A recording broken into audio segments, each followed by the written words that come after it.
Today on episode 159 of Typical Chicago Fans, we have Sinkers and Floaters, the TCF Sports Minute, our MLB preview, a new team builder, and the TCF NOT Top 3 the worst MLB stadiums. Let's roll. Hello and welcome to episode 159 of Typical Chicago Fans, brought to you by our incredible sponsor, Connect Roasters Coffee. Make sure to find us on Twitter at typical_Chicago. Head to Facebook and Instagram. Give those pages a like. You can find all of our content in video form on YouTube. Just type in Typical Chicago Fans. Hit the red subscribe button.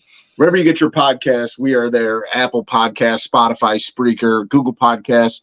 If you use it, we're there. Leave a rating, review, whatever you can, subscribe, whatever you do, wherever you get it from, leave it there. You can find me on Twitter at BoomyTCF, and of course, the gentleman that I am joined with tonight, that is Maddie at schools_01 and Zach at ZLiliaTCF. Boys, we always got to start with the weather. I don't want to jinx it like we did with winter, but I think we're on the home stretch for summer. I went out golfing today.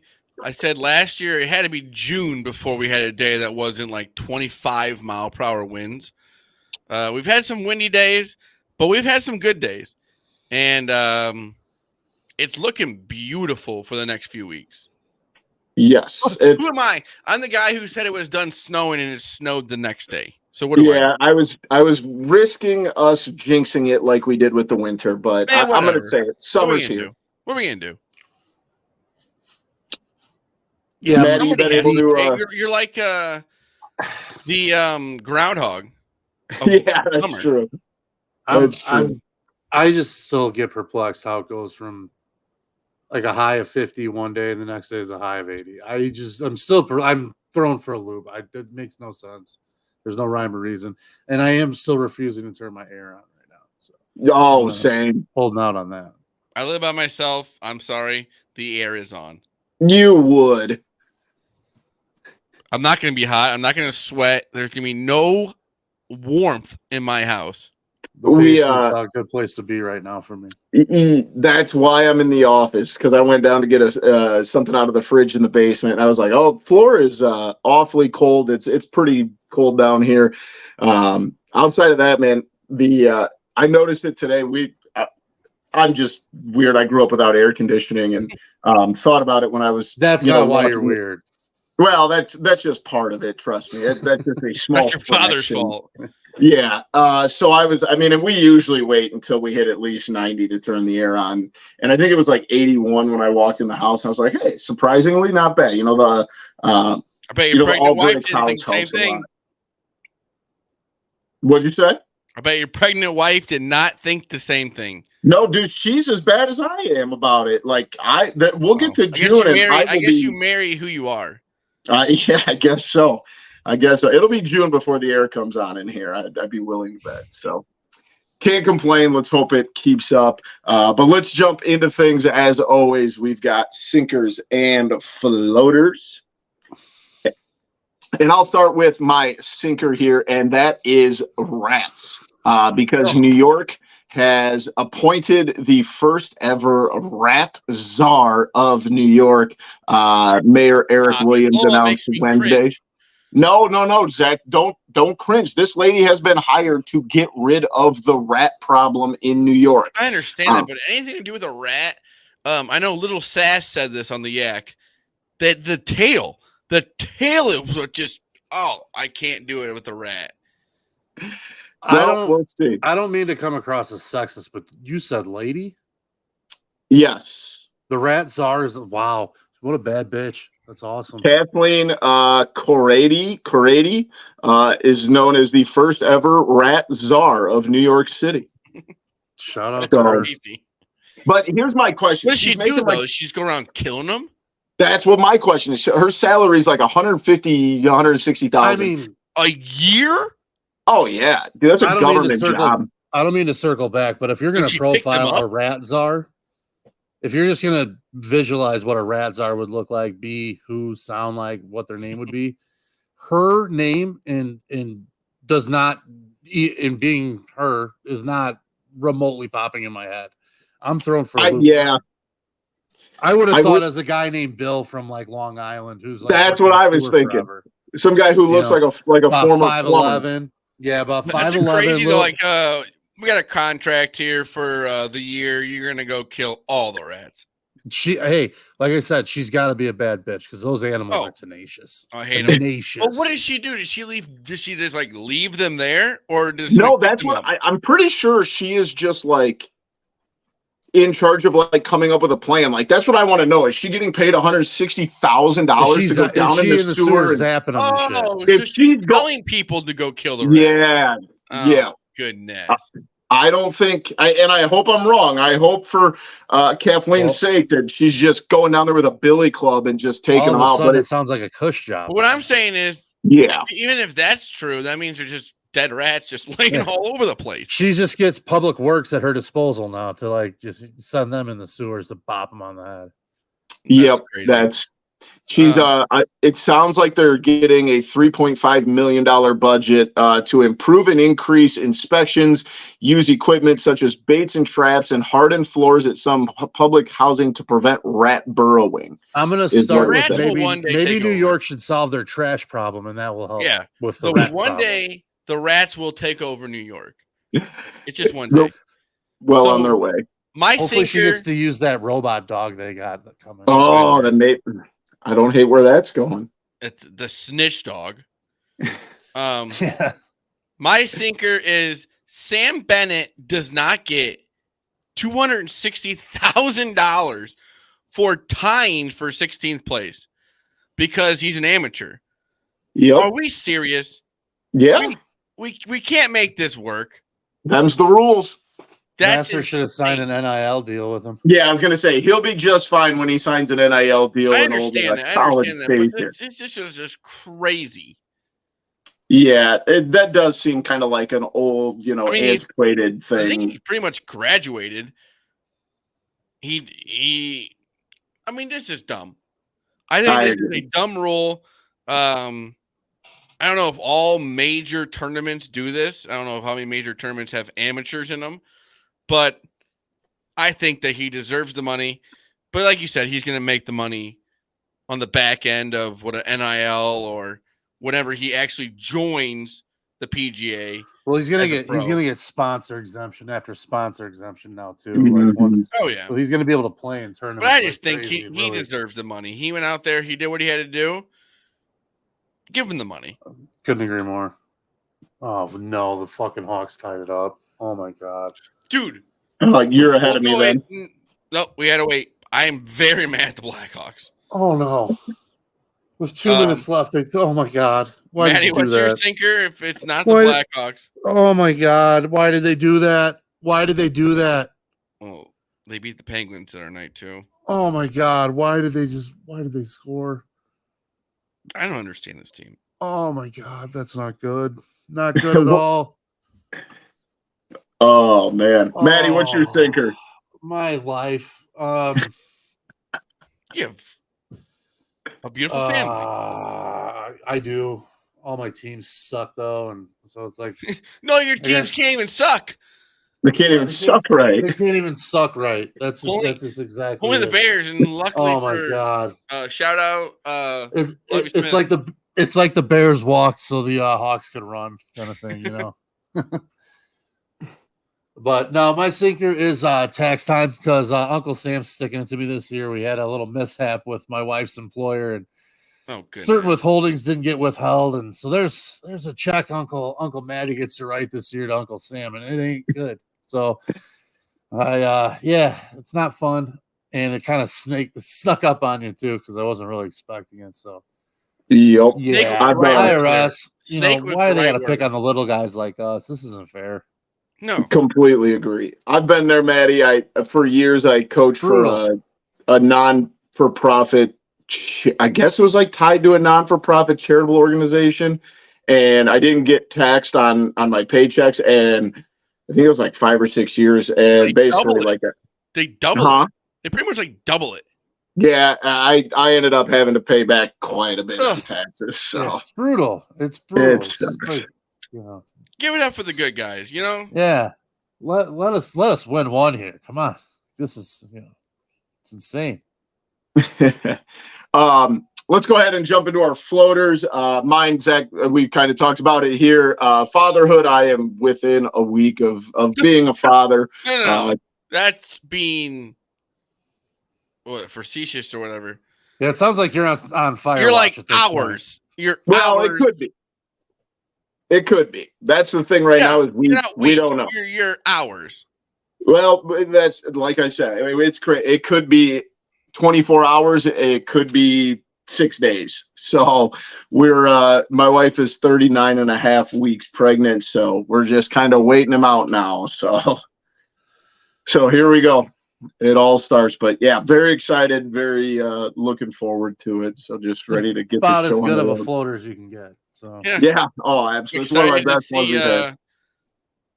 I don't know. He said little Harvey. He's not gonna be little.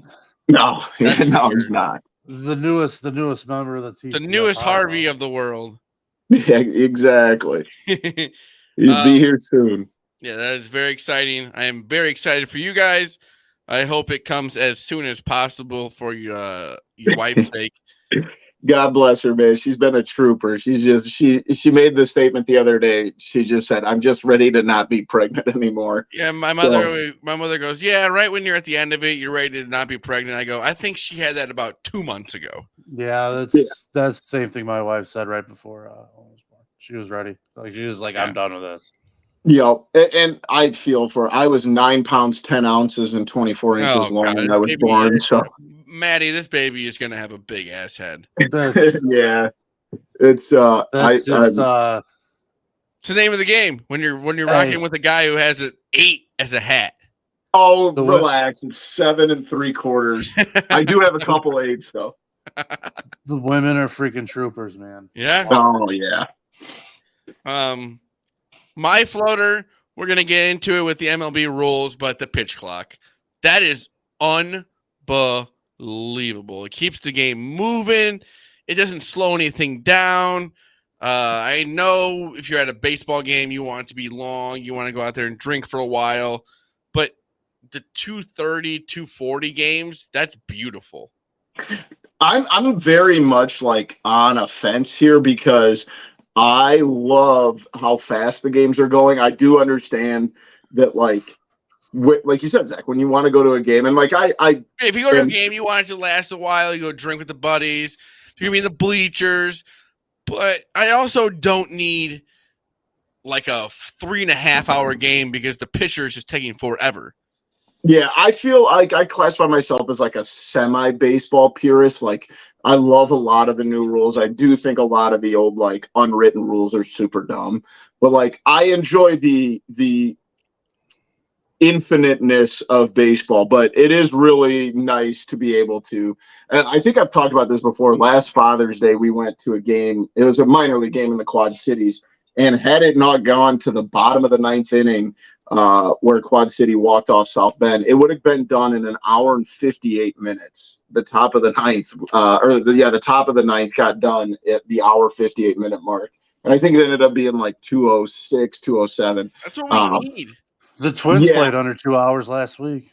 Yeah, it's at least, and also Zach, like you said, to like our point about like, oh, when you go to a game, you want to go out and enjoy, the bleachers and have some drinks with your friends. But like MLB teams, we're 2 weeks into the season and teams are already extending beer sale hours. Like they're doing cutoff at the end of the 8th inning. I never understood the 7th inning cutoff. No, I think Feidelberg or KFC was talking about it today, and like how in Canada that's like not such a thing. And like at the end of the day, like they are kind of like if you don't want to drink, you'll stop. Yeah, but what's the point of stopping the whole stadium? Yeah. I've never quite understood that either. But no, I'm a big fan. Baseball's been. I love baseball. I watch a ton of baseball, but it's been great this year. I love these. I love it.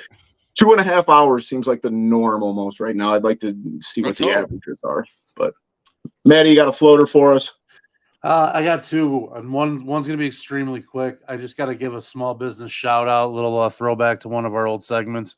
Little auto shop in Elburn here bailed me out big time tonight. I had a problem with my car. I was kind of like worried it was going to be costly. Looked up some stuff online at the same problem. People reported the same problem, blah, blah, blah, seeing all this like expensive cost to fix, and it wasn't taking care of the problem, yada, yada. Call this guy up. He says, hey, he gave me a quick little tip. He's like, check your oil, throw some oil in it. That's it. He's like, the engine on my car apparently burns oil at an excessive rate. He's telling me. I'm like, what? And I'm nowhere near due for an oil change. I had no reason to check my oil, anything like that. Sure as hell, threw a quart. I checked it, quart low, threw a quart in, problem's gone. I don't get it. I don't know it. Makes no sense to me. So shout out to that guy. I don't know anything about cars anyway. So maybe that makes sense to somebody else out there. Doesn't to me, but big win for him. So Country Automotive in Elburn, you will probably always get my business for just not telling me to bring my car in, charging me $500 for a problem that was a 5-minute thing. So I appreciate that. So they got a customer for life. Yeah, that's exactly how you do it. It's right. Second quick floater. Last Saturday night, Israel Adesanya, Retribution, 3 losses. Wow, what a way to do it! I had comeback. I looked had like he the was other in guy, trouble against. And me and Boomy are watching it, but that was devastating. Adesanya, when he looked like he was in trouble. He took the knee to the head, and he kind of looked like he stumbled. And you're absolutely right. It does, like when you watch it now, you can almost see that he was baiting him. He kind of threw a soft jab, came in with a hook, and then came back with another one, and it was just like knocked him out. Unbelievable KO. And for a guy that's like, he seems like a pretty good dude at the end of the day. Like when you hear him talk, when you hear his message after the fight, he's a pretty fun guy. Tries to, enjoy the sport a little bit and the theatrics of it all. So it's kind of cool to see him, but also conquer that. As a UFC guy, Pereira versus Jamal Hill would be unbelievable. That'll be a quick fight. He's going to 205. He's moving up to 205. I would take the under as quickly as you possibly could. But you know what I mean, though? That is going to be... It'll be fireworks. The tough thing with Pereira and Adesanya is he has to cut so much weight to get to... Was it 190? Is it 185? No, his fucking frame is a monster, dude. He's a humongous human. He's a freak of nature, and I bet you on fight night he's probably pushing 225 as it is, even when he makes. No, I thought I saw on ESPN today that Pereira's going up a division. No, yeah, he's going 205. Yeah, he's going. What I mean is the way he has to cut to get to Adesanya. Yeah. I think he's got to be fighting at almost 225. Oh yeah, once he gets back, that's crazy the weight that gets to. It's bananas, dude. And I don't know about you guys. I love, Maddie, I think you kind of alluded to this, but like the theatrics and the pettiness of Adesanya there afterwards. Just goes as over as a father of a 5-year-old and just does the as a father of a 5-year-old who was the same age as Pereira's kid when he did that. If my kid did that, I'd be like, dude, what did you fucking do? You're set me up. You can't be doing that stuff. Adesanya, though, he is one of a kind. I love it because it's like never forget. People don't forget when you burn them. Doesn't matter if you're 5, you're 10, 50, 48, whatever. Yeah, it doesn't matter if you're the champion of the world. You're gonna remember everything. The arrow celebration too is sick, and there's some absolutely dynamite pictures that have been released of it, like Ali Frazier-esque. Like it's crazy. Yeah, that's awesome. Thinking this though, like imagine just getting knocked out in the middle of the ring in front of 30,000 people. Pereira waking up like and they're like, hey, get up and just go to the middle of the ring. They made him just stand there. I'm like, get him out of there, dude. Like, we don't need. He has a concussion for sure. Oh, Pereira looked like Usman when Usman got knocked out the first time by Edwards. But he also looked like a guy who he worked so hard to get to that weight. If he's at 205, I think he's a different human too. Yeah, Taves just missed a breakaway that would have won the game. Yeah, I caught that out of the corner of my eye. Cool, but yes, go Flyers! Yes. Let's go into that, Boomy. All right, we'll jump into the TCF Sports Minute. Do we want to start with the Blackhawks since it's the most pressing right here? We can. All right. Well, the Blackhawks literally just lost in Jonathan Taves' final game. But we needed it. Desperately needed that. Desperately. Boy, did we need that one. It's sad because Jonathan Toews will never play for the Blackhawks again. We traded Patrick Kane, two of the guys who led us to 3 Stanley Cups. Jonathan Toews, the talent was never at Patrick Kane level, but the leadership was unbelievable. There's going to be statues for both those guys. I don't know if he's going to retire or not. I think he will. But I don't want to be so quick to say the talent wasn't there because defensively he was as good as anybody in the league. No, you're right. But he was I'm just saying as Patrick Kane. Yeah, the flash. I'm not saying there was no different styles. But, yeah, I agree with you there. But what Definitely I'm saying is Patrick Kane could have never been the captain at his young age, whatever. Jonathan Toews took it over at 20. Jonathan Toews was a 20-year-old, 45-year-old. He was a guy who could lead a team. And he knew what to do. He led it. He was a captain for 3 Stanley Cup teams, and who knows? He may never play hockey again. I would have to think he may retire for everything he's been through the last few years. But the Blackhawks, it was very strange though the way they did it. They kind of go on about how he's done or whatever, but no real statement from Jonathan Toews.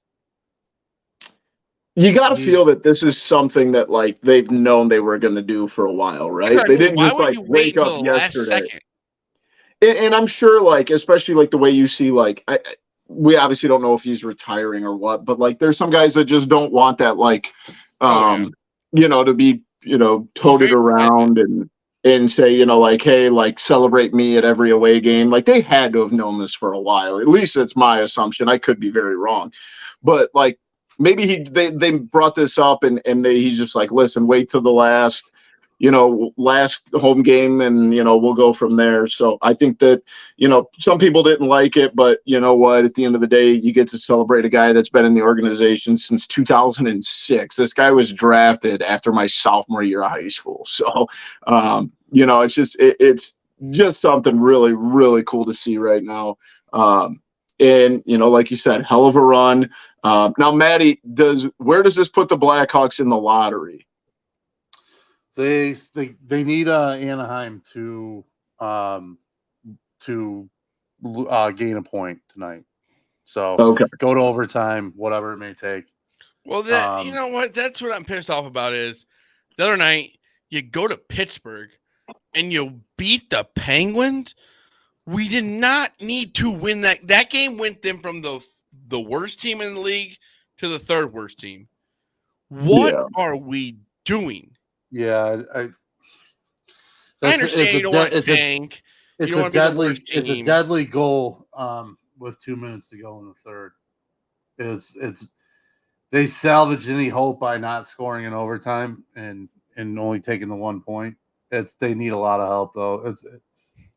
I think because Columbus has 1 more game left, so they're tied with them in points, and then I think Anaheim's got 1 less right now, and they're playing their last game right now. Okay, that sucks. I mean, it's just it's brutal. They can't even lose right. Brutal.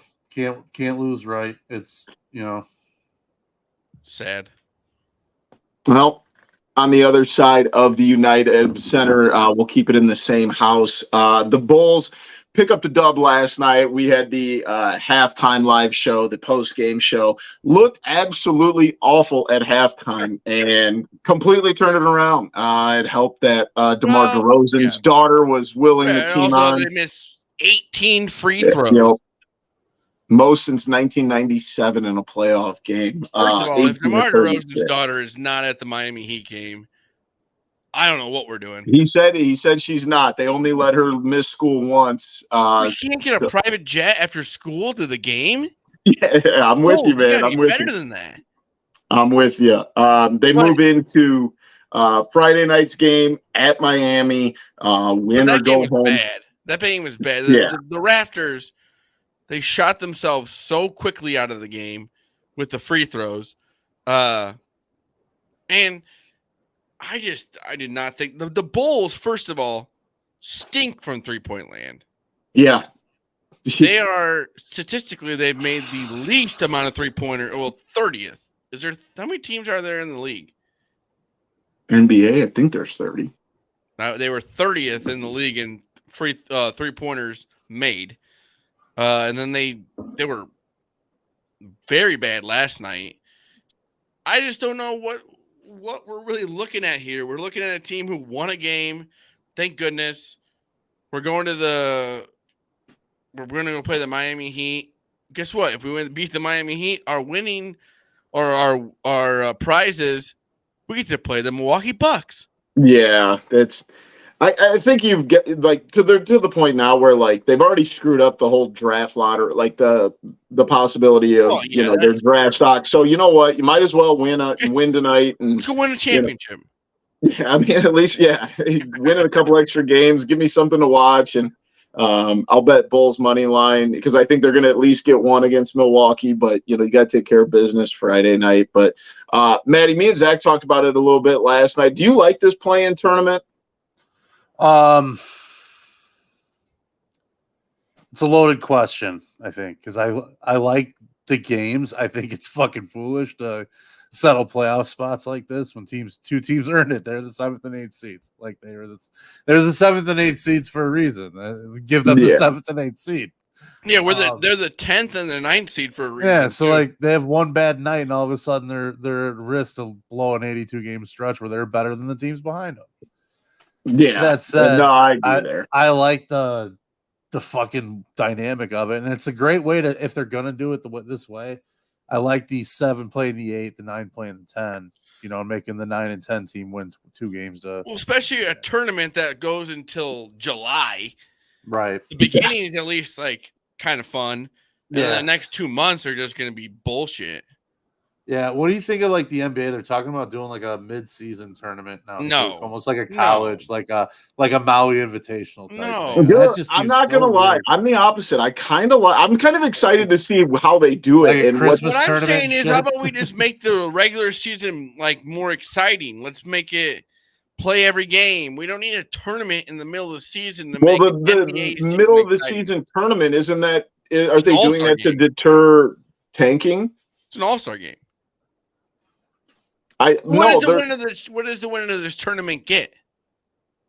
Is everyone in it? And how about the number 1 seed in the lottery? That's what it should be. No. Regardless. I like that. Play for a reason. You want the worst team to have that. Single elimination. But that's the problem though right now is tanking. And I think there's something about do that because they want the worst team. They don't want a team that would win a tournament. When does the NBA want the worst team? Since when is the NBA one of the fucking Timberwolves to be good? But what I'm saying is, like, they're not going to have somebody who wins a tournament be the number 1 seed. I think I'm on to something. I mean, you could be. I don't think so. I was scrolling TikTok earlier, and I saw this guy had a theory. Brilliant. Just wait. I thought it was crazy at first, but I don't think I hate it. In any of the major sports, whatever, eliminate the draft. Just let all college kids be free agents and see what happens with your team. The yak. Or there was something to do with Big Cat said that. I don't hate it. I think it's dumb. No, I think there's some pros to it that don't ever get talked. It'll never happen. I mean, the Yankees would be unstoppable. Baseball's a different story. Yeah, baseball. I mean, I don't know. It's just something interesting to think about. The Mets would be unstoppable. Well, Rays are 13-0 right now, and they have the third lowest payroll in baseball. So, I don't know. I guess you make up your own rules if you want. That's usually what I do. We'll get back to the top of things. We had the Bears to start, but obviously the Blackhawks game goes like it goes. Bears were like 14 days away from the draft, I believe. Number 9 pick. Who do you got? Who are the Bears taking at 9, boys? I think they're trading out of it. I do not think the Bears will make the pick at the 9th seat, at the 9th pick. Are they going to trade up or back? Back. I think they're taking more. I think they're taking the lineman from. I think they will trade with the Steelers. Is what I've heard. I've heard Steelers move back a little bit, get some of their picks. I'll take it. But Get some of them back from. I could be wrong. I think Claypool trade. they need Will Levis or Anthony Richardson to fall to 9, and then they get a gold mine for whatever is sitting there. That I think is best case scenario. That's You don't want Jalen Carter? If Jalen Carter's there, I have no problem taking him. I also would have no problem trading back at 9 if Richardson or Levis are there, because they'll do exactly what the Giants did when the Bears traded up to get Fields. Like it'll be a slew. It'd be perfect. I think that is a really good. I truly, deep down, if I had to think the Bears are going to make the 9th pick, I think they're taking the guard out of Northwestern. I can never remember. I don't think so. The last thing they need is a guard. I think if anything, it's if Paris Johnson's there, the tackle from Ohio State, or the kid from Tennessee. I'm just saying, I think that they will not be picking at 9. Offensive tackle.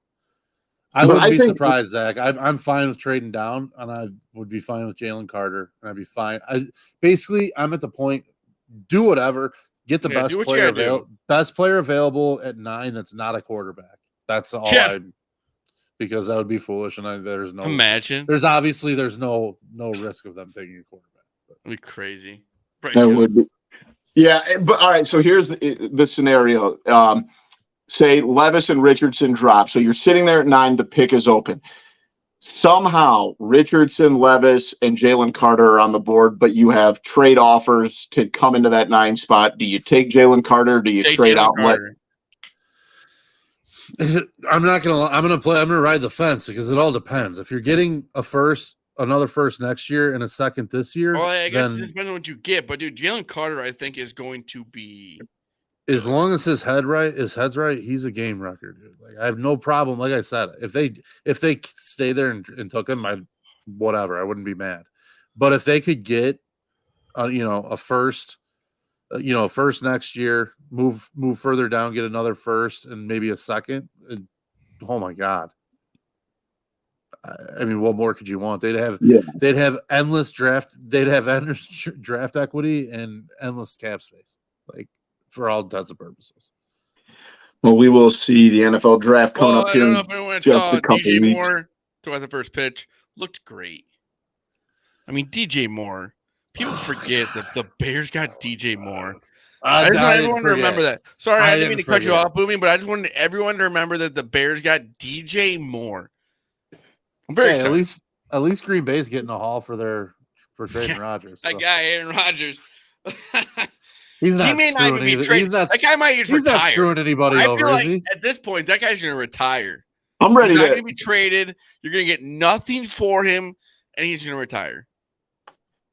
I'm ready to drive to Green Bay and pack up his suitcases for him. This is getting old, dude. That's fine, but you're going to get nothing for him, dude.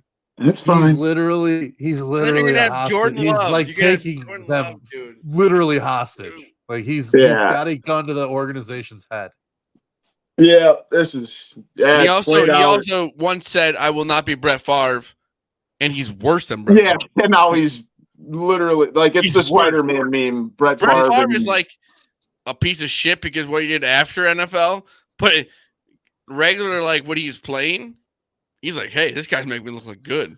Well, in all reality, too, Rodgers did like the one thing you couldn't have him do, and that's sink his value. And like, sign a 4-year deal. The one thing you would expect in return that you don't do is sink your own value, and he sunk his own value. It's just like, wow, like it's wow, it's wild. It's absolutely fucking wild. I love it though. Yeah, Woody Johnson's calling us bluff. It seems like too. So. Well, yeah, he's like, do what you got. We're gonna be talking about this forever. This is already played on. I just accepted the fact. Let's move on to the I love chaos for that organization. Let's move on to a team we can all agree on. Cubs sitting at 6-5. Not the best record, but hey, listen, competitive. No, we talked about this a lot. Good. We talked about this basically all offseason. If the Cubs can just be competitive, the division stinks. Okay. I shouldn't say stinks, but the division stinks. All right. There's an opportunity there. Hot start. What'd you say? The Brewers are off to a hot start. The Cardinals are hot trash. Yeah, that's kind of what I was getting at. And that's what I like to see. I Also, And our guy, Ian Happ, 3 years, $61 million. And if you listen to his interview about it all, he just wants to be in Chicago. He knows he probably could have gotten maybe like a 5-year, $100 and something million deal somewhere else if he went to free agency, but he wanted to be here. And it's a team friendly deal. Nico, then they got Dansby Swanson, and you can build around it. I'm very excited for the future. yeah, we got a Nico extension and a Happ extension within like a week of each other. So, no, Can I things ask you look guys a good. question? Can I ask you guys a question? Are you, I guess this is going to sound whatever. Are you happy that you stayed away from the Baez, uh, Baez and Bryant, and then you kind of turn around and now you have the money to sign these guys? I was actually going to bring this up. Rizzo, okay, maybe like I could. He's good right now. I could make a case. Also Chris hitting Bryant, at a place that has 245 to the right field. yeah, that you're not wrong there. Chris Bryant, kind of the middle of the road, like, yeah, he'd have been Last great year. to have.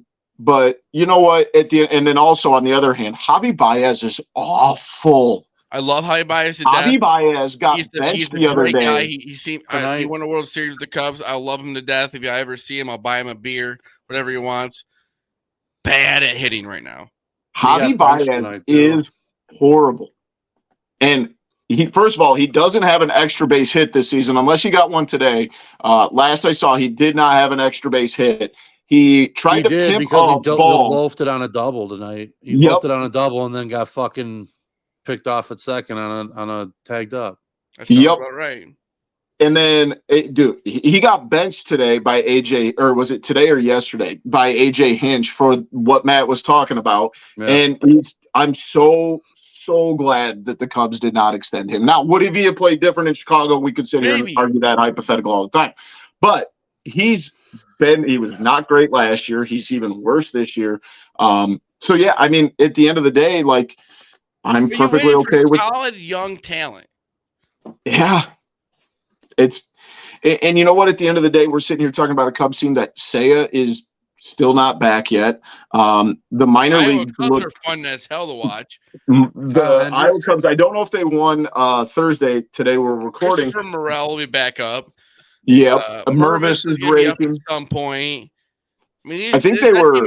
If you have a chance to go watch the Iowa Cubs, go watch them right now. Yeah, now's the time, because I think they were 6-2 before Thursday's game. I don't know if they won today. In Double-A, Owen Casey hitting 3 home runs the other night. I mean, this Cubs farm league is looking good. There's improvements I think they need to make in the pitching end, but like you're never going to get all of the aspects of your minor league system. Like it doesn't ever feel like teams with good minor league systems have like top pitching prospects and hitting prospects. You know what I mean? There's usually a balance of like you have more hitters or you have more pitchers, but we'll see how things start to shake out here. It's hard to develop. Yeah. After seeing the way the Cubs did it, for the last decade, I don't disagree with you at all. Buy your pitching. Biggest sign they ever had was John Lester. Yep. You know what I mean? Maddie, what do you got on the Cubs? Yeah. Good vibes. I like the team. I like the makeup. I like the way they're kind of scrappy. They're fucking damn good defensively, especially up the middle. Swanson and Horner. It's short and second. They're dynamite defensively. You know where there's not good vibes? The South Side. The South Side. I mean, could you be more unlucky? Eloy's out. Tim Anderson's out. Yohan Moncada's out. I mean, but at this point, like, we could sit here and talk injuries for the White Sox, but like, how many times have we had this exact same conversation the last feels like 4 years? Yeah, you never can say it's a training staff problem, but if Eloy's always hurting his hamstring, and then I'm pretty sure the same thing happened with Tim Anderson. Yohan Moncada's out, and hopefully Robert stays healthy because he's had a track record of being hurt. I mean, it's just not good. You know who's enjoying every minute of this, and that's the guy in the top right corner here, Maddie. This has probably been a pretty fun couple weeks. I know how Maddie's disdain for White Sox fans. I'm sure he's been Muted. You're muted, Maddie. No idea what you're talking about. I really hate to see the struggles that the organization is having. The rebuild was a lock, is what it seemed like for so long, and the world was going to pay for the lineup that was being built. Unfortunately, nobody can stay healthy, so it doesn't seem to help things. I don't wish injury on anybody on that team. There's athletes out there that I have wished injury on. I'm not going to lie, but nobody on the White Sox. I just, I love seeing their fans miserable. And there's it's weird that it just keeps happening. Yeah, and it's. I mean, could you imagine like the Sox fans? Most probably are Bulls fans, like having to deal with Jerry Reinsdorf running two of your organizations. Like, I couldn't do it. Wow, that'd be so difficult. That'd be so difficult. It's really tragic for them. I really do feel terrible for their fans. That said, sad day, bad day. Sad day, bad day. The problem too for them is like the division's not garbage, so it's not like they're going to. We'll get into their MLB preview, but the Twins, I think they're going to be good. Yeah, they're not doing themselves any favors to start the season off this way, and obviously people getting hurt.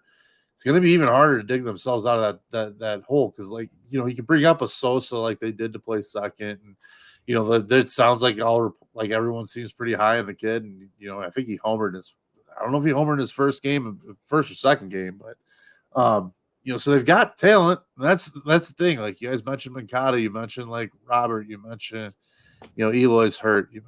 Andrew Vaughn just hasn't seemed to like scratch the surface of what you hoped like yet. Like I think the potential's there. Oscar Colas looks like he's going to be pretty good, but it's just not like blooming like everybody said. It was almost like a lock to go.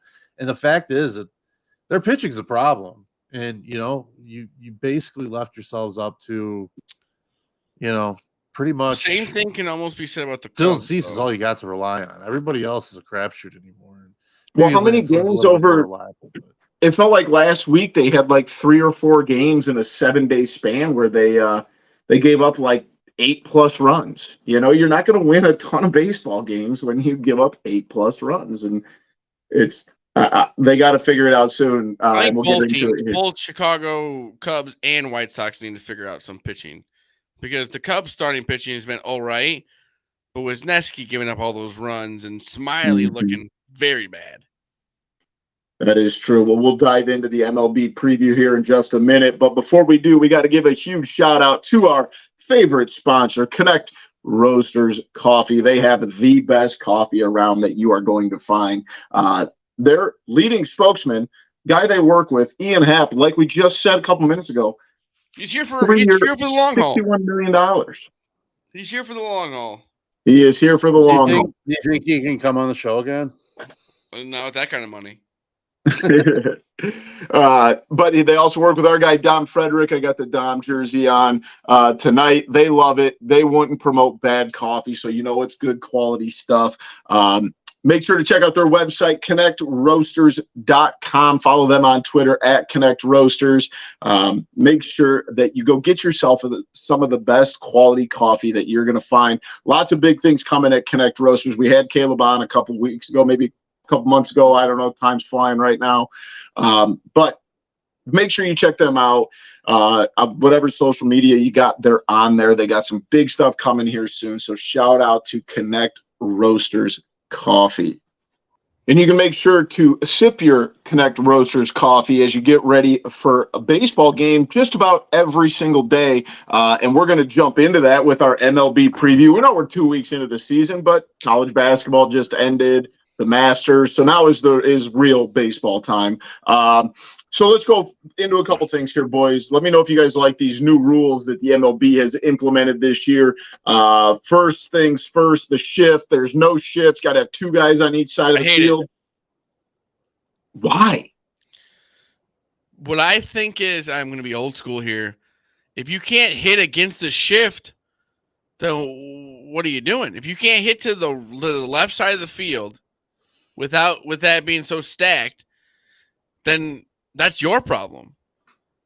They're giving you a whole chance to the left side of the field. And I know what you mean. I do like it too, because Dansby Swanson's probably getting more hits and stuff like that. But I just think if you're going to be a professional hitter, you got to be able to adapt to it. And I don't disagree with you on that end, but like it feels like we've tried to have guys adapt to it for a decade when since the shift has really taken over, and in a decade it just didn't. Players didn't You're adapt. You're probably right, but maybe I'm old school. I'm just saying, whatever. But hey, it helps out my team. Yeah, and I think offense is up quite a bit. Matty, yay or nay on the ban of the shift? I think teams, generally speaking, should be able to line up where they want. That said, I do like the rule because it makes me feel like Little League, where you just you have to stay in place. You're just like there. You're just the shortstop plays here, second baseman plays here. I don't need to see the shortstop in right field. So consider that my pea brain idea, but that's why I like it. Hey, I'm with you though. And Boomy's frozen. He looks happy though. Am I back? You're good. He's back. All right. You guys happy though when you were frozen. All right, I'll pick up. Where did I leave off? Let's go into we just got done with that one first rule. Okay. All right, next one. Pitch clock. Love it. It's maybe the best rule the baseball has ever changed. I'm with you. I love this. Maddie, are we going 3 for 3 here?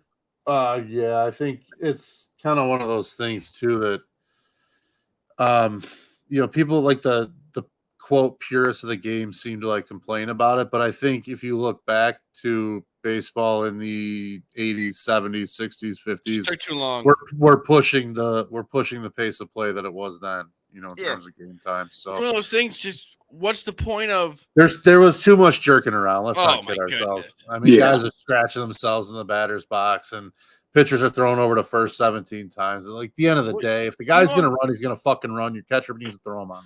Let's see these are professional athletes. Yes, maybe right at the beginning of spring training, some people had some problems with it, but they adapt. And I think this is going to be great for the sport because not even the fact that it speeds it up, but a game like the Cubs, it was 8-7. I think it was little under 3 hours. Like, that's the type of game you want. Even if it's like a game that maybe would take a little bit longer with runs or whatever, it still keeps it moving. Yeah, I agree. Like you said, I think that this is something, and actually I saw another story that was like saying how fast baseball games used to be, like back before radio and television. And obviously we live in an age now where you have to have advertisement breaks, right? That's just the way that big sports work. You always have to have a commercial break between. Yeah, and you're never going to get back to the days where games were 2 hours, without TV. And you still have to have a break. Like you can't just go right from the field into the dugout to go bat. Like you need a little bit of break there. I think what they did with the 20 seconds between pitches, or was it 20 seconds or 25? It's 15 with no one on base, 20 seconds with runners on base. I think that's perfect. Yeah. I think the hitter's got to be in the box ready by 8, I believe. And you've seen, I think there was maybe Tim Anderson was thrown out by it, Manny Machado, but you really have not seen much. And players are going to adapt, right? Yeah, they're professionals. Yeah. Yep, I like it. And then also kind of stemming off of that, the pickoff moves, they have changed it so it after a third step off, the pitcher will be charged with a balk. That kind of goes back to what Maddie said. You got guys stepping off all the time. Like I think that's it, because you have the pitch clock. You have to have the pickoff limitation. Is that? Yeah, I understand it, but so once the guy went off 2 times. The runner's kind of in control. Don't go off 2 times. But that's true. But I'm just saying, you know what I mean? Because you still hold the cards until then. You can keep them as close as you want. After 2 times, I see what you mean. The thing is, too, the runners only got a shortened amount of time, too, to actually get a comfortable lead, get set, get their feet, get their footwork position where they want to be, get a read on the pitcher to start getting a break, too. So it's not like stealing bases is going to be easier as a result of the pitcher not being able to throw to first. I think it's more of a result of the bigger bases themselves. That was my next one, Maddie. That's a great segment. The bigger bases went from 15 inches to 18 inches. And at first when I heard about this, I was like, oh, this is going to be noticeable. Like, they're going to look goofy. Like, I don't even notice it anymore. Like, I'm a dummy. Has it gone up that much? Thanks, Boomy, for agreeing with me. Yeah, no problem. Base stealing is up quite a bit. But I don't know if that's... Is it because you have that much more to grab onto? It also shrinks down the distance you have to travel by a couple inches. Yeah, that's true too, because you're longer that way towards the second base. Between that and like we just talked about, the limits on throwing over. I think runners, you're going to see more stolen base later on in the season when runners are able to get their timing down, because they're able to pick up the pitcher's back foot way quicker. I think come May, June on a quicker pace than they are right now, because that pitcher's getting ready to fucking roll now. It's Mark Burley on the hill basically at this point. So you better be ready to roll. Runner's got to be ready to roll too if he's going to take a chance. I'd say baseball is going in the right direction. Yeah, I like to think so too. Give me roids again and we're set. Oh, goodness. I've said that for a long time. I was waiting for that, Maddie. I knew someone on this show was going to bring it up. I'm glad you were the one. And here's... Imagine somebody 70, 80 home runs a year. Oh, my God. Not kidding. I'm not going to lie, dude. I'm also saying pitchers can, too. Let's see. Unbelievable baseball. Let's get pitchers getting, every strikeout. Maddie, what was the old PlayStation 2 game, MLB Slugfest? Is that what it was? Where you get punched to first baseman. Or Bigs. I think there was MLB Bigs too as one. Yeah. The first baseman just And the last rule that I didn't even realize was actually on the books. There is a rule that limits when a team can use a position player on the mound. The previous rule allowed for them to use one when up or down by 6 or more runs, but both sides discussing a tweak. I didn't realize that they had changed the rules. It says the league, and now I didn't even realize they had put in a rule about that. I'm huge on, if you put a position player in the pitch, let's just forfeit.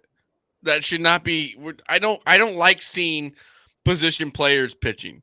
I disagree. Again, I hate it. I like Little League style. Let me hate it. who I want to fucking bring in. Yeah, Little League style. If we were in Little League, we're in professional baseball. I don't need to see the right fielder. That's why I said I like. That's why I said I like the rules regarding the shift, because it's like, hey, you play second base. This is where you stand.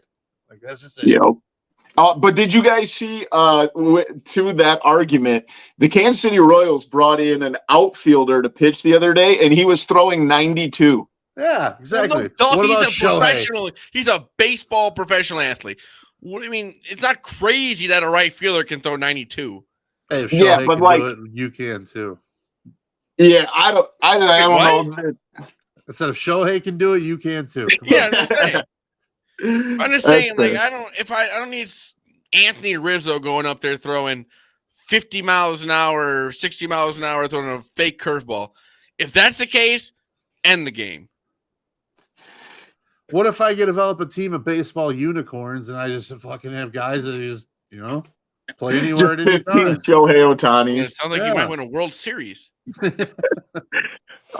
got in pretty deep on Cubs and White Sox in the last couple of weeks. Is there anything we haven't touched on what the Cubs or White Sox are going to have to do? At the beginning of the year, the Cubs were slated, or were their over-under total was at 76.5. What do the Cubs have to do to get to 77 wins? Starting pitching has to be better.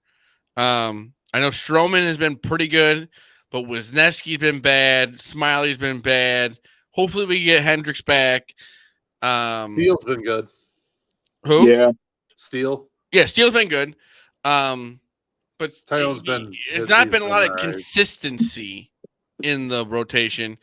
And hopefully we get I think that's the biggest thing is that and the bullpen because the offense is there. The offense Matt, what you got? is good. I agree. The offense is fine. I was talking earlier, the defense that they're playing, and the ability that they have to play defensively is going to save a lot of runs. Oh yeah, with Dansby Swanson and Nico up the middle. As White Sox playing really good. White Sox Dave says, a run saved is a run earned too. Yeah, and that's every bit of it. Especially when we get Seiya back out to right field, we can get Mastroboni out of right field. Zach hates Mastroboni. Well, ever since that one where he didn't dive for that, It was like the second game of the year, and Zach's just ready to send this guy to the sun. That was bad. But what do we think? Is it Vasquez? Hit that missile the other night. We're gonna have to keep him on this team. We're not. He can smash the baseball. Yeah, I mean, he only hit 3 home runs last year, but obviously, I think he's looking better. I don't know. Yeah. Maybe I'm crazy. I don't think he's a viable long-term option, but I gotta see what you guys think. Thoughts on Eric Hosmer and Trey Mancini, 2 veterans who we signed, not been playing the best. Maddie, you got anything on this one? I'll let you go first. Yeah, I mean they should be bench leaders at this point. No, not saying they're not leaders. What you want from them is to mentor Matt Mervis when he comes up. Let's get him up here then. I'll go to fucking Des Moines and pick him up. I will drive right now to Des Moines, Iowa, and pick Matt Mervis up and take him to Wrigley Field. What exit's Dom at right now, do you think? Think he's in Rock Island yet? Oh, my goodness. If I told him that what he could do, he would be there in -4 seconds. But I do think, though, that this Cubs team has to really realize that they have a good farm system.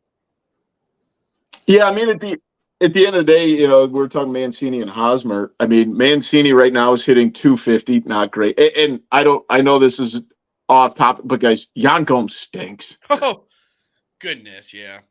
And I know this is probably unfair because we're going from Wilson Contreras. Yan Gomes is hitting a $154 right now. Wilson Contreras, you mean the guy who's on the worst team in baseball? Well, I don't know if I got that far. They're not the A's, but I don't want to hear Wilson Contreras' name. Is David Ross the best catcher on the team? Ever had? Is David Ross the best? Hey, he won a World Series. He had the I guarantee you David Ross could go out right now. Matt, to your point, David Ross could go hit a $155. I'd be willing to bet he could hit at least a $155. Let's not act like he was fucking Ted Williams. I'm not saying that, but Game 7, $154. Game 7. Who was that? He hit the home run against. Was that Andrew Miller? Oh yeah, it was Miller, wasn't it? That was insane. That was wild. That was crazy.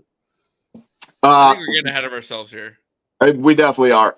Keys for the White Sox to be successful that we have not covered yet, boys. Stop getting injured. I know Easy that enough. sounds dumb, whatever. Stop getting hurt. And maybe Lucas Giolito going back to Lucas Giolito. Lucas Giolito has not been Lucas Giolito for a year. That's probably been longer than that. It's been Lance Lynn. He was pretty decent for Team USA. If that's going to be your ace, Cease I don't is know. stud. Cease is legit. Oh, Cease. That guy. Oh, yeah, you're right. Cease is a stud. Which I think you're wasting Cease, though. Feels like it. I mean, with the guys behind they're not him, going to resign him. You go from Cease to. Oh no, they're going to Chris Sale him. Yeah, Chris Sale. Maddie, I thought you ruffled feathers earlier. That might have just done it even more. Chris Sale has They're going to fucking pretty Chris well. Sale him, dude. They're going to Chris Sale him. Chris Sale's been pitching pretty well. That's what's going to happen. And I can't wait. Oh, Maddie, wait the for old the day they have to Oscar. Chris Salem. It's the best. It's like wash, rinse, repeat. You're a menace. They're gonna Chris Sale him. That's what they're gonna do. That's just what's gonna happen. And I love it. I'm here. All right, let's go through this real quick. Division winners, boys. We'll start AL East. I know we got Tampa Bay off to a 13-0 start. Who do you guys got winning the AL East? How about this? How about we just go through all of our winners? Okay, Would that you works. rather? I think that'd be way easier. Yep. So You I wanna will go go first? first. Solo. AL East, I got the Rays. AL Central, the Twins. I got the Twins. AL West, the Angels. I think the Angels, I just want them to win a division. I want them to go to the playoffs. I want that team to be in the playoffs. NL East, the Braves. I think the Mets, and I just think the Phillies are just not going to get there. Bryce Harper is not going to get back in time. NL Central, I'm not even saying this because I'm a Cub fan. The Cubs. The Cubs are going to win this division. I think that they are sneaky really good.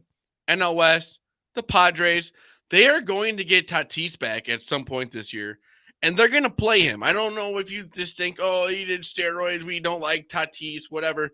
That does not matter. He is going to be back with the Padres at shortstop.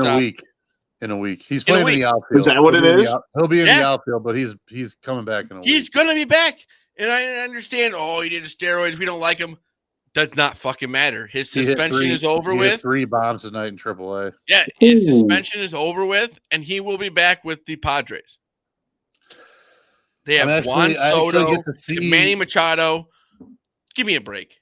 I get to see the Padres in May. So out at Petco. What? Where are you going? I get to scratch Petco off the list. I'm pretty pumped about that. You going to San Diego? Yeah, we got tickets. They're playing the Royals, so you get to see.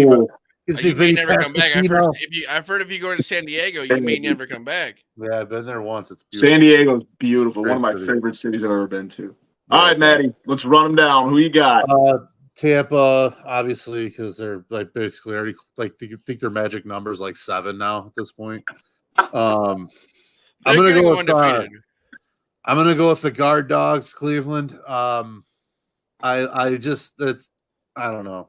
I like the makeup of that roster. Jose Ramirez. I talked to a listener of the show, Joe.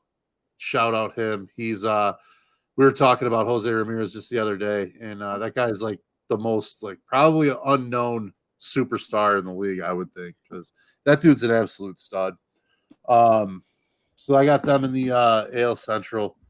The West, I think, is going to be a dogfight. I think all 4 teams could win it. To be honest, I should say 4 of the 5 could win it over, Horde. But I'm going to go with Seattle. That's a team I would have picked 2 weeks ago, so I'm going to stick true to myself and not take the slow start that the Mariners are off to. Logan Gilbert's a fucking stud. I think he's going to kind of figure things out. Between him and Luis Castillo, they got front end arms. George Kirby's another good pitcher. It seems like Jared Kelenick's kind of finding his way in the big leagues now, and Julio Rodriguez is one of the best players in the league, and he's like 21 years old. So I think the Mariners have a ton of potential, so I really like them in the West. In the East, I'm going to stick with the Mets. I think once they get Verlander back, between him, Scherzer, they're going to figure their things out. They've got a good roster. They got some good prospects coming up too. Francisco Alvarez is up catching now. I think Brett Baty's going to be getting the calls soon. You'd have to assume too. So I like the Mets to win the NL East. In the Central, I'm not going to go Homer. I am going to go with the Cubs though, because I do have a future on them that I already took. So I'm going to take the Cubs, and it's not even going to be a Homer pick on that one. We've talked about them ad nauseum, so I'm not going to go into that.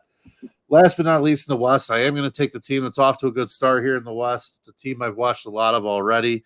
I love this Arizona Diamondbacks squad this year. They've got talent coming out everywhere. Corbin Carroll's going to be a fucking superstar. Yes. They got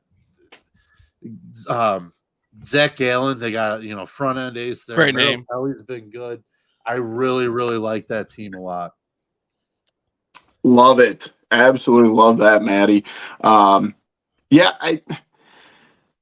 just think that I'll go with mine then. All right. I think that the Rays. Yeah, just see yours, and we'll see how we stack up.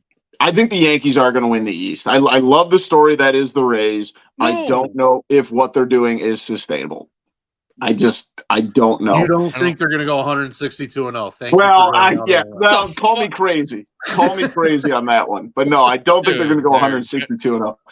But I just feel like I guess you hate history. Well, you're probably right. Former history teacher, you hate history. You said it though. Former. I don't know. The Yankees are still kind of figuring things out, obviously, with Volpe being up, and they got a couple other pieces. They're still, putting things together. I think they're going to be okay. I'm with Maddie in the AL Central. I like the Guardians. The Twins are off to a really nice start, but like the Guardians just seem like they're in it a little bit better for the long haul. And a lot of what Minnesota's doing, I feel like, hinges on some guys that have tended to, fizzle out. The AL West is so fun right now. I want to say the Rangers, but I can't do it. I will go with Zach here. I'll go with the Angels. It's gonna be fun. Exactly. I want to see Shohei. I want to see Mike Trout in the playoffs. I agree. But that division seems like it's going to be really fun. Also, like this division, the NL East, I'm going to go with the Mets. The Mets have so much firepower, and like Matt said, Verlander still hasn't, pitched yet, and I think them and the Braves racing for the top. The what? When is Verlander supposed to be back? I thought last I had heard was like early May, so a couple weeks maybe. Hopefully Frank doesn't freak out. And I will say this, and just to be the non-homer here, I think the Cubs are going to the playoffs. I don't know if the Cubs are going to win the division. I do think this Brewers team is pretty good. I do think the Brewers will probably win this division, just from an outsider's objective perspective, not being a homer. I do think the Cubs are going to go to a playoff spot. I don't think the Pirates are going to continue at an 8-5 pace all year.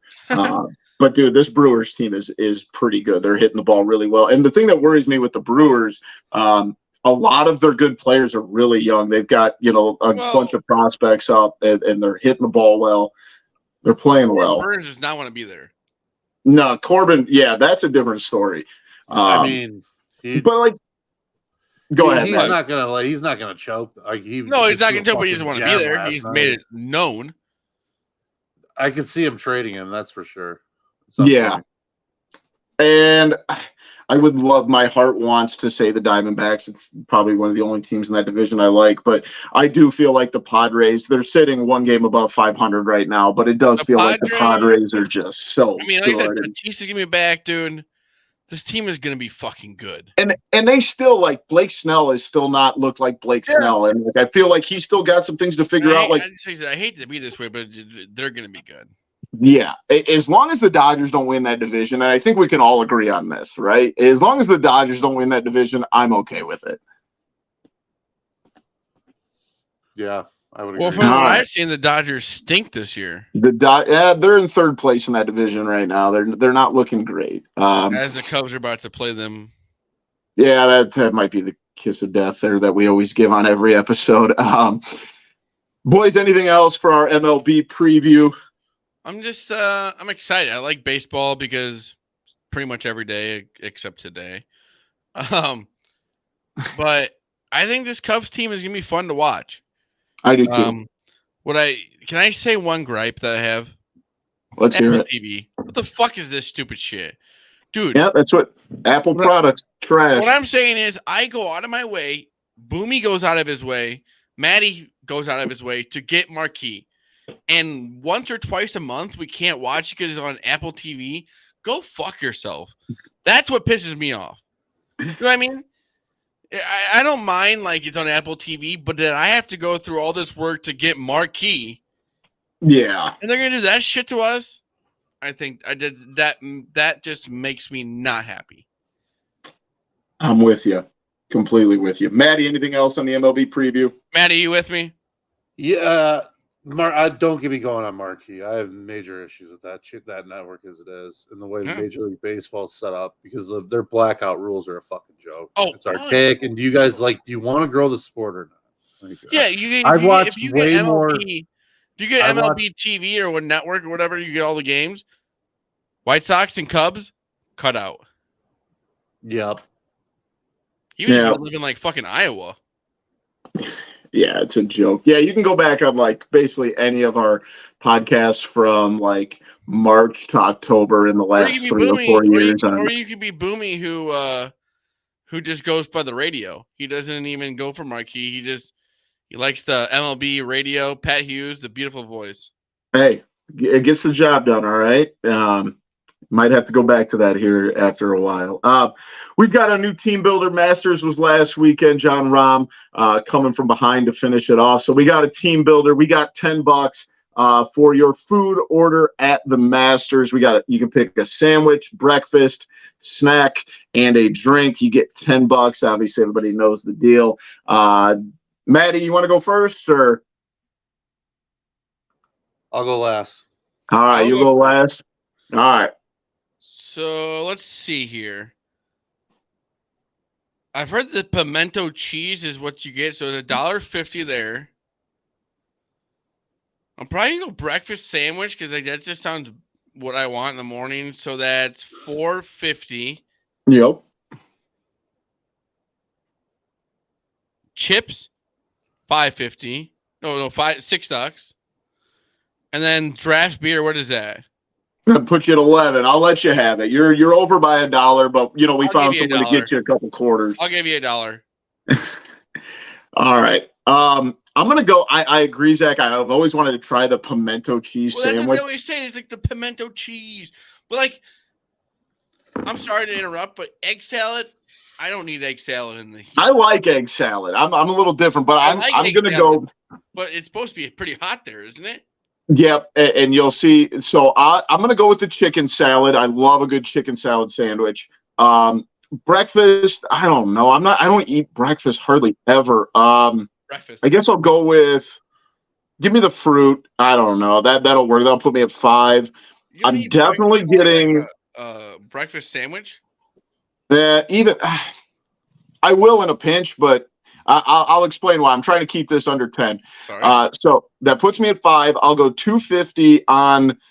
I'm definitely going to spend the most because I want to try that Georgia peach ice cream sandwich for sure. That puts me at $7.50, and then give me an iced tea. That puts me at $9.50. I'm very happy with that.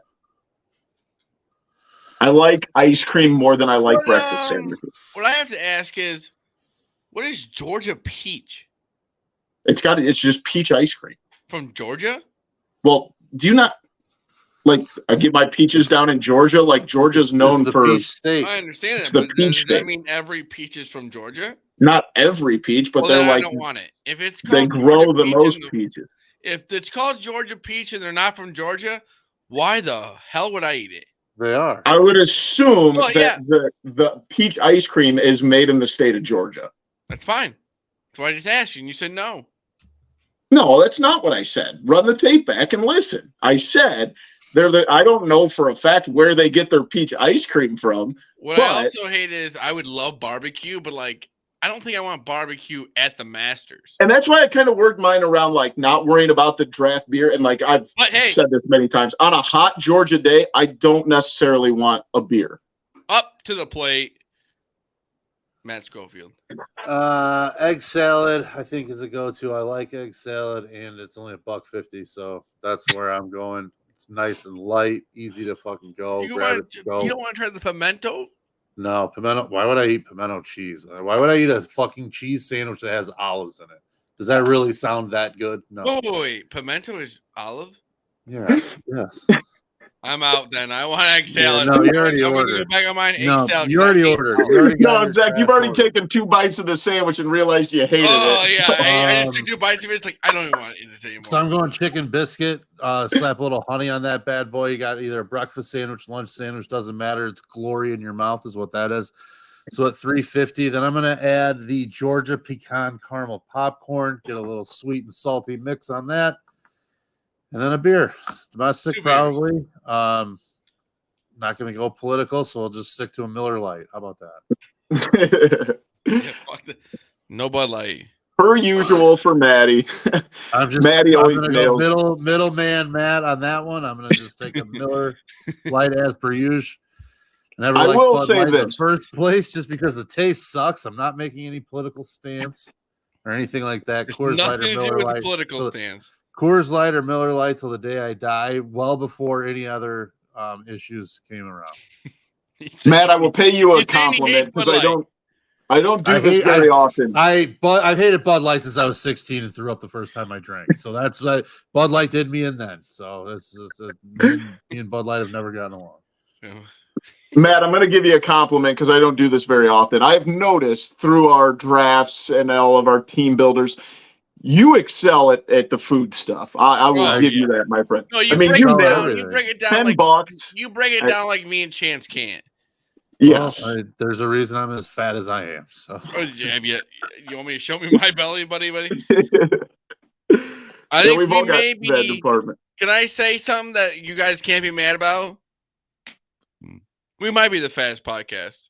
There's no way. Shut up. no, shout out to like a show I absolutely love, but I think Hard Factor would. That's what I was going to say. We go toe to toe There's with those 4 guys, people. no problem. Yeah. What I'm saying is 3 of us on the scale. Who beats us? Oh, there's got to be way more out there. You got to cut us some slack. You have a saying for fat guys funsies, podcast or something too. I think Jay we're Zawaski a big does boy with, podcast. Yeah, that's true. I forgot about that one. We are a big boy podcast. Let's just say that. Facts. Units only, boys. Let's wrap things up. We got the TCF NOT top 3 of the worst MLB stadiums. This can be present I love this. or This was one of my favorite past. TCF NOT. I've not been to as many as fucking Chance has because Chance has been to all of them, but I've been to some that suck. Yeah, I'm only going to go with ones that I had really bad times at. Does anybody want to go first? I'll go first. RFK Stadium. I don't know if you remember this is where the Nationals first played at in Washington. That place sucked. My aunt lived out there, and we went to the upper deck. This you look straight down. My mom was freaking out because you just look. It was one of the. I don't know if Boomy, have you ever been to RFK? Yeah.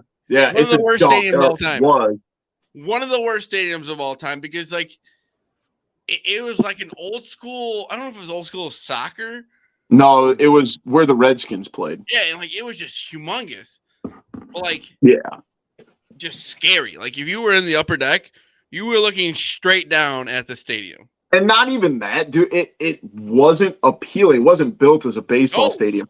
When we were there, it was I want to say maybe 2004, 2005. Yeah. They were still right when they converted over to not converted, whatever, exposed to the Nationals. Yeah, and they had trailers set up as their office and their souvenir. That place the crazy part was how awesome the new National Stadium was. Yeah, or is leaps and bounds. Yeah, Maddie, do you want the 2-pick or do you want the wrap? I'll take the wrap. All right. You're gonna make this tough. I'm only gonna go with places I've been you've to. been everywhere, Chance. So shut the fuck up. Well, people aren't gonna like this either. Olympic Stadium, where the Expos, where I got the hat. Expos Stadium. That place stunk. I was at our grandma and grandpa's, and I remember watching the game, and Grandma was like, "Yeah, the Bloomers are there, or whatever." And you guys moved down all the way to the front. Well, it's like an 80,000 person stadium that was built for the Olympics, and this was 2003, maybe right before the Expos moved, and it was so empty. Me and my brother were literally playing catch from one section to another. I was in row 8 in section 101, and he was in row 8 of section 102, and we were throwing the ball back and forth. Baseball? And it was that place, another concrete monstrosity that was just, they needed to move out of there. Crazy. They needed to move out of there. That was, I did not like that place. Maddie, you got 2 picks here. All right, I'm going to go one that I've been to, and that's the Metrodome in Minnesota. That place sucked. Sorry, I didn't mean to. Sucked from the outside. Dude, that place, because you remember when you walked in the doors and you got hit with the fucking like just rush of like air, and then you go through the other doors and you go into the Metrodome. You got to keep it That place inflated. sucked. Yeah, it was pretty bad. Next one I'm going to go with Did is the Vikings play there too? Yep. Oh yeah. I'm going to go with Joe Robbie Stadium, where the Marlins first played. Was a real shithole, and then it became Pro Player, I think was the name after that. It was a dump. Another one designed for football, just didn't fit. Weird color scheme, weird all of it. Yeah, I think it was called Pro Player when I was there, and it felt like you said, Maddie, just not built for baseball, and it was not good. There's no charm to it at all. Like just a weird like shape in the outfield wall and stuff. Like there was like a well in like left center where it like cut out like really far. It was awkward. Yeah, that's right. Because didn't it like it came to a point in that left center, didn't it? Where there was like a shot out to like 420 there too. Yeah. With like an elevated fence that had the clock on it and stuff. We're 1 week from 420. Yeah. Nope, not your pick. Is your pick? Yeah, that's how a snake draft works. Well, I thought it went me, Matt. Oh, okay. No. No. My second round pick. People are not going to like this. Old Yankee Stadium. That place sucked, dude. I was there probably 2000, same trip, I think, as the RFK Stadium. That place was run down. It was a dump. It stunk. The place they play right now. No, not the one they play right now. But Zach, when you were talking about RFK and it being straight up and down, I would be willing to argue that Old Yankee Stadium was worse than RFK. Well, it also sucks to fucking get to, dude. Yankee Stadium sucks to fucking. I went to the Mets Cubs game, dude. The Yankee Stadium is so annoying to get to. Yeah, the old one just wasn't. Everyone, this baseball. Weren't they right there next to each other? Yeah, I was like right behind it. It is. It was hard to get to. It stunk. It wasn't like center field, like the monument. Yeah, they still have that. No, I know, but they don't have them in the out. Like I feel like the old stadium, like you could, like a ball could get hit in the monuments. Nowadays, it's like its own thing. No, it's just like that. It's just deeper now. They still have the Monument Park. Yeah, I know. I know that's there, but like. Back in the day, it wasn't guarded off. Yeah. No, I did not like it. All the history, I thought I was going to love it, and I just did not like it. So you got two to finish things up, Zach. I'm going to go Citizens Bank Park, Philadelphia. Ooh. That fucking place sucks. I don't like Philly fans, but I like nice that stadium. But that place sucks. Like you're not going there and getting like, unless you're wearing a Phillies jersey, you're going to have a horrible time. Yeah, that was a place I got called some very bad slurs and as a 12-year-old for wearing a Sammy Sosa jersey at a Phillies Cubs game. So, and also American Family Field, which is the Brewer Stadium. It's not horrible, but like, what the fuck's up with your name? That's just professional stadiums now. That's a good stadium. No, it's not. Yes, it is. That's one of the better ones. No, disagree there. My third round pick. I feel like I'm just picking on these places that are like old and dumpy. Well, I say I've been there. I actually never stepped foot in it because they weren't playing a home game and the stadium's such a dump that they didn't give stadium tours, and that is the Oakland Coliseum. That place stinks. Oakland was not enjoyable. If I ever went there, I would have said that place too. Yeah, we like walked around the whole outside and tried gates, to get in, and they didn't even do tours. So no, that place is horrible. Maddie, wrap us up. I know you got a good one. Yeah, it's gonna be pre-renovation Comiskey Park. When it was blue everywhere, the seats up in the upper deck, it was like looking straight fucking down. Before they renovated that place was an absolute fucking travesty. It was a joke. Are you talking like where they play now before they renovate? Yes. Okay. When the outfield was blue, the walls were blue, the fucking seats were blue. It was just a shitty visual. It looked like shit. It was an awful stadium when it was in that era, early 90s when it was built, when they just kind of like slapped shitty stadiums together before like Camden Yards and Jacobs Field came into play. They were like the last of the real shitty stadiums. So when they had blue everywhere, I think it was probably till 90s, my guess 98, 99, somewhere around there. They renovated the place. They changed it to the black. They moved the fences in. They created a little bit more character in the outfield. Before that, it was horrid. We got honorable mentions. Yeah, you guys got some honorable mention? Busch Stadium. I haven't been to Busch Stadium in probably 13 years, and I don't know. My number one would have fucking been the they've got a Metrodome, new one. I've been to the Metrodome a lot for Twins games. Dude, that place sucked. Yeah, Maddie nailed that one. That was a great pick. Milwaukee County Stadium was kind of a dump. What? Yeah, Miller yeah. Park. It was kind of a dump. The only like redeeming quality, Maddie, that one had was the actual beer mug or beer that Bernie slid out of. Yeah, Bernie's slide was way better there. That slide the mascot goes out of. That's pretty sketch. Yeah. Enron Field before they got rid of Tal's Hill out in center. That was a joke. That was weird. That was bad. Enron Field Stadium in Cleveland was real bad before they built Jacobs Field. That was a hellhole. And talk about an upgrade, because Jacobs Field is pretty solid. Yeah, I forgot what it's called now, but yeah, it's supposed to be a nice place. I don't really think they needed a new one, but I'll be honest, was it Globe Life for the Texas Rangers? Like, that one never really did a ton for me. The hotel in center field was kind of cool, but that one just never really. I went to the Sky Dome when it first opened. I think it was 1990.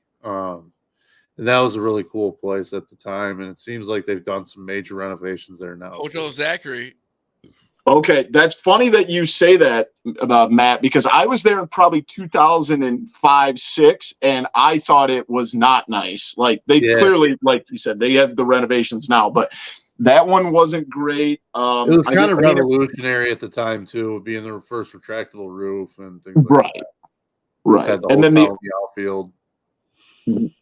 It definitely has its charms, but I want to go back, because obviously it's been 17 years since I've been there.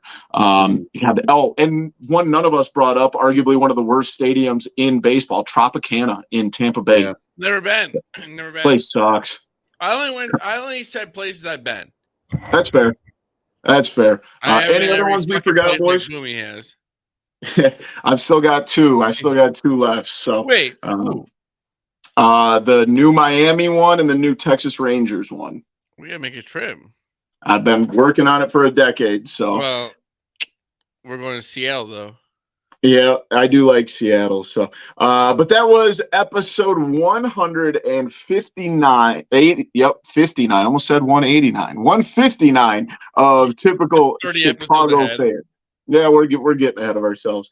But thank you to our incredible sponsor, Connect Roasters Coffee. Make sure that you check them out on Twitter at Connect Roasters or at connectroasters.com. Pick up some great coffee. You can find us on Twitter at typical_Chicago, Facebook, Instagram, YouTube. Type them in, hit search. Follow those pages, give them a like, subscribe, whatever you do, wherever you get your podcast, subscribe, rate, and review. We are there. You can find me at BoomyTCF on Twitter. And, of course, the two talented gentlemen I'm with tonight, that's Zach at ZLilia TCF and Maddie at schools_01. We appreciate you for joining us for episode 159 of Typical Chicago Fans. We love you all. Peace.